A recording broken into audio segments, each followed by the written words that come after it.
अस्सलाम वालेकुम। This is Mehran Shaukat और आज की इस वीडियो में आप लोग देख रहे हैं history of English literature. In fact ये प्रॉपरली इंग्लिश नहीं है, क्योंकि हिस्ट्री जो है इंग्लिश लिटरेचर की वो स्टार्ट हो रही है प्रॉपरली एंग्लो सैक्सन एज से। लेकिन ये एंग्लो सैक्सन एज से भी बहुत पहले एक एज थी जिसको हम ग्रीको रोमन पीरियड के नाम से जानते हैं।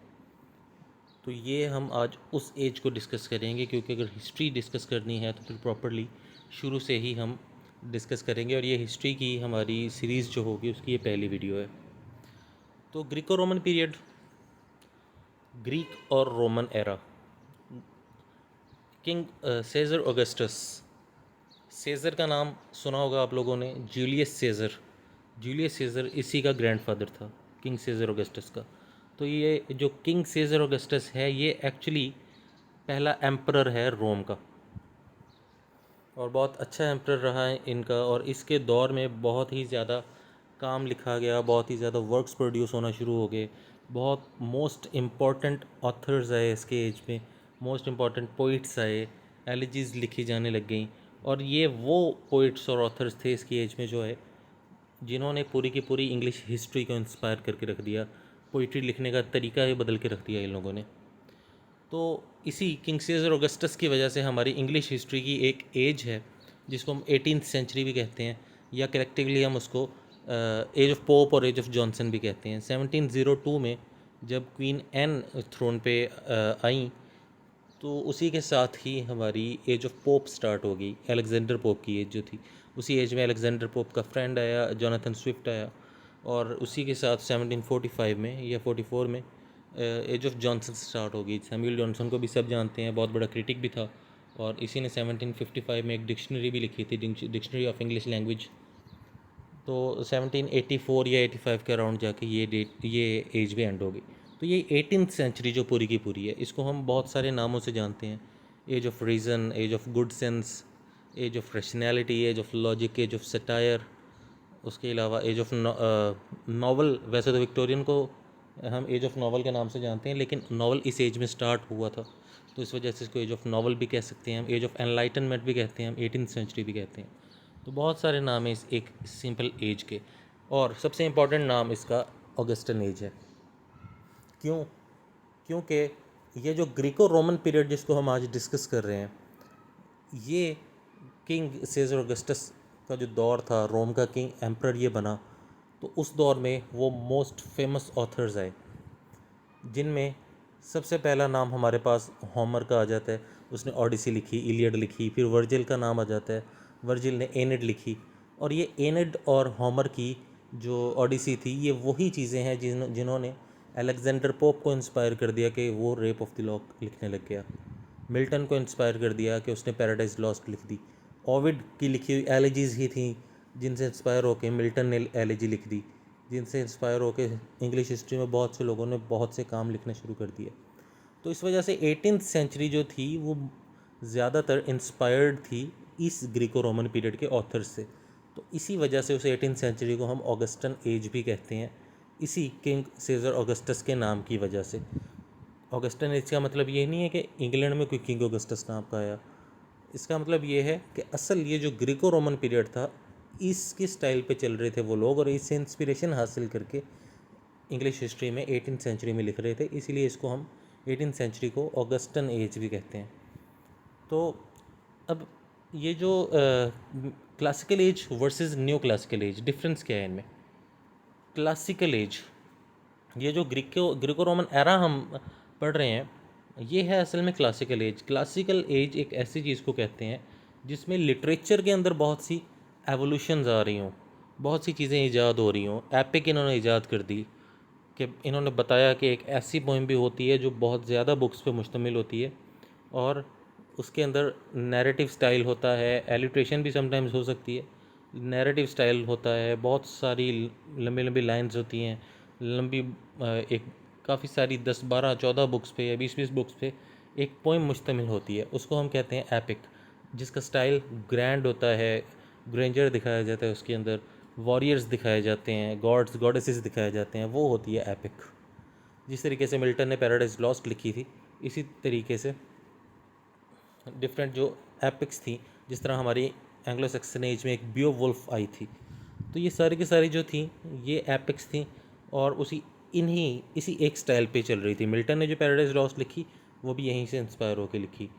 बियोवुल्फ भी हो सकता है यहीं से इंस्पायर होकर लिखी गई हो, क्योंकि एपिक की ट्रेडिशन ग्रीक और रोमन एरा वाले चला चुके थे। तो ये थी classical as, Greco Roman period. और क्लासिकल एज हम उसको भी कहते हैं जिस एज में बहुत ही ज़्यादा वर्क प्रोड्यूस हो रहा हो, बहुत ही ज़्यादा अच्छा वर्क भी प्रोड्यूस हो रहा हो, वेल नॉन वर्क भी प्रोड्यूस हो रहा हो, और कुछ एवोल्यूशन भी हो रही हो लिटरेचर में, नई नई चीज़ें, नॉवल्टी आ रही हो, उसको भी हम क्लासिकल एज कहते हैं। तो उस क्लासिकल एज को जो एज कॉपी कर रही थी उसको हम कहेंगे न्यू क्लासिकल एज। कौन सी एज इस ग्रीको रोमन पीरियड को कॉपी कर रही थी? 18th century of English literature, या 18th सेंचुरी ऑफ इंग्लिश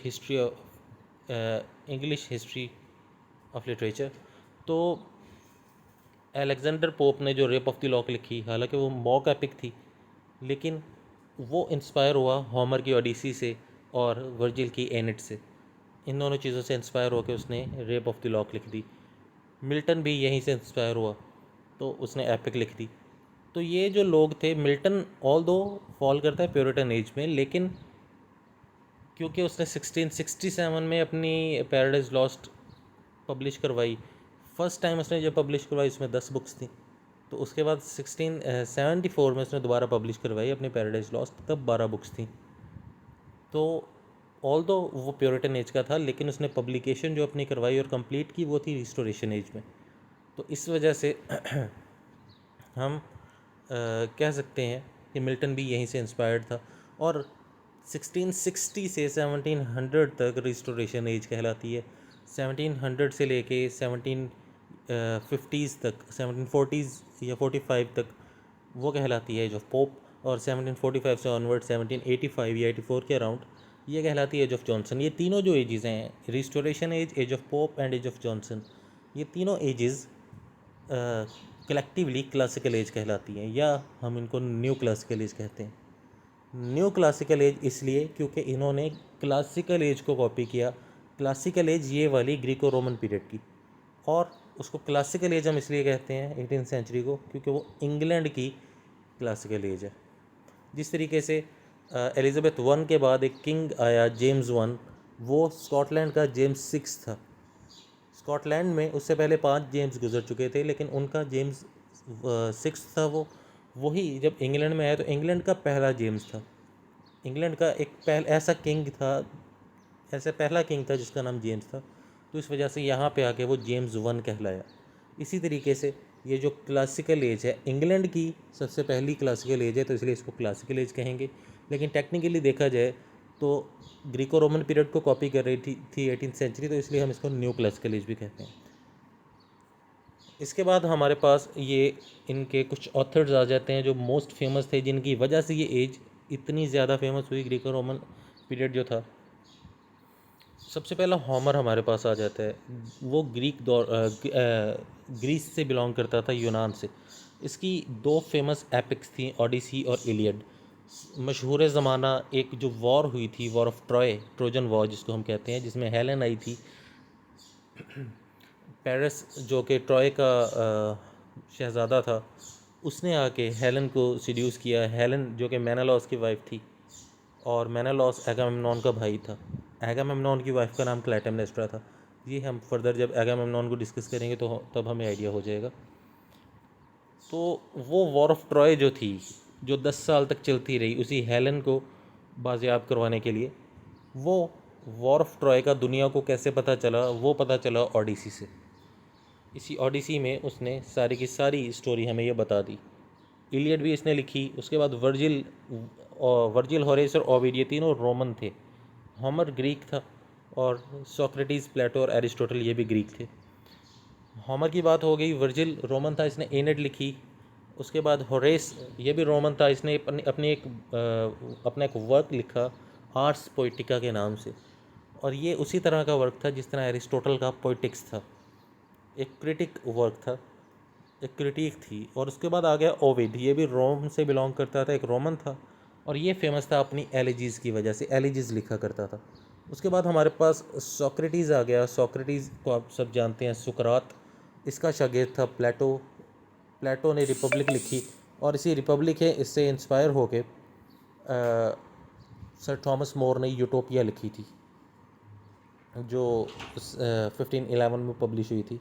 तो वो यूटोपिया इसी से इंस्पायर्ड थी, रिपब्लिक से। और इसी मैं ये बताता चलूँ आपको कि प्लेटो की इसी रिपब्लिक में इसने पोइट्री पर अटैक भी किया था। रिपब्लिक से मुराद एक आइडियल वर्ल्ड है, एक ऐसा आइडियल वर्ल्ड जो सच्चाई पे बेस करता है, और उस सच्चाई वाले वर्ल्ड में पोइट्स के लिए कोई जगह नहीं है, ये कहा था प्लेटो ने। तो उसने अपनी इस आइडियल रिपब्लिक से पोइट्स को बैनिश कर दिया था, निकाल दिया था, बैन लगा दिया था उन पर। और उसके बाद लास्ट आता है हमारे पास एरिस्टोटल। एरिस्टोटल अपनी पोइटिक्स की वजह से फेमस है, और एक और इसने वर्क लिखा था निकोमेकियन एथिक्स, उसकी वजह से फेमस है। और एरिस्टोटल का शागिर्द जो था, स्टूडेंट इसका, वो था अलेक्जेंडर द ग्रेट, सिकंदर आज़म जिसको हम कहते हैं। तो ये कुछ इम्पॉर्टेंट चीज़ें हैं जो ग्रीको रोमन पीरियड के बारे में जानना बहुत ज़्यादा ज़रूरी थी। इनको हम सम अप करते चलते हैं कि Greco Roman period, king Caesar Augustus था इस दौर में, रोम का फर्स्ट एम्परर बना, जो कि जूलियस सीजर का कह लें कि ग्रैंडसन था, जूलियस सीजर का ग्रैंडफादर था। और इसी दौर में ये कुछ ऑथर्स आए बहुत ज़्यादा famous, Homer, Virgil, Horace, Ovid, Socrates, Plato, Aristotle, इसी दौर में काम लिखा जाना शुरू हो गया। तो इस इन्हीं लोगों ने पूरी की पूरी इंग्लिश हिस्ट्री को इंस्पायर कर दिया, और इसी वजह से आज काफ़ी सारे लोग, अब हमें जो एपिक्स देखने को मिल रही हैं, वो सारी की सारी यहीं से ही इंस्पायर्ड होकर लिखी गई हैं। तो आई होप ये सारी चीज़ें आपको जो हैं वो क्लियर हो गई हैं।